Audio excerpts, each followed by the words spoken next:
nói ra để cho nhẹ lòng. Có lẽ ta chỉ có duyên gặp nhau.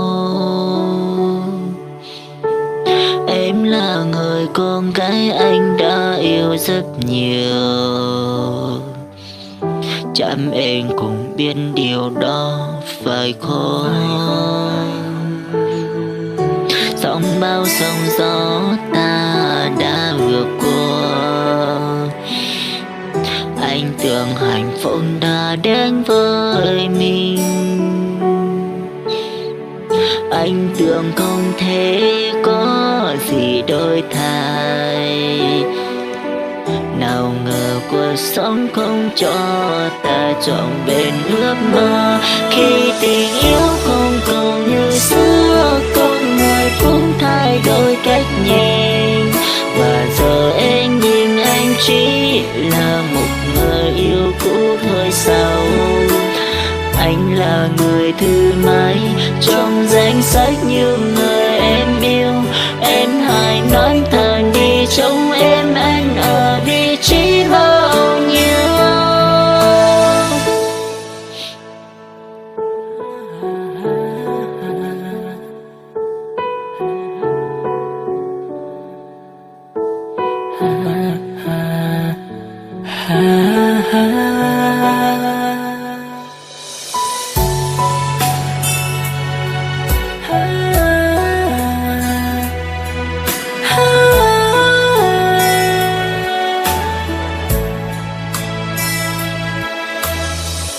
Sóng bao sóng gió ta đã vượt qua.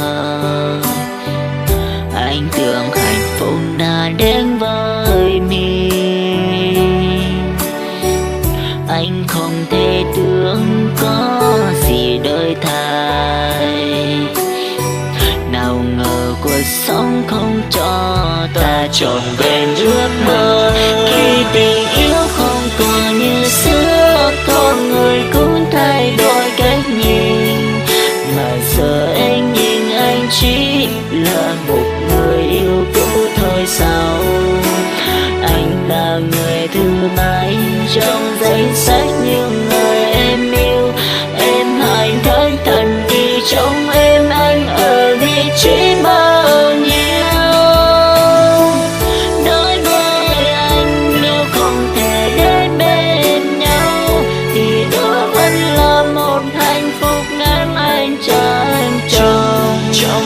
Bạn dù không được bao lâu, dù đối phương kia là ai, chỉ cần đã một lần chạm vào trái tim anh sẽ giữ trong nền yêu thương. Dù sao anh vẫn không thể hiểu lỗi chính mình. Có lẽ anh sẽ quên đi một cuộc tình, chắc sẽ phải tìm rất thôi. Khi tình yêu không còn như xưa, con người cũng thay đổi cách nhìn. Và giờ em nhìn anh chỉ là một người yêu cũ thôi sao? Anh là người thứ mấy trong danh sách những người em yêu. Em hãy nói thật đi, trong em anh ở vị trí bao nhiêu?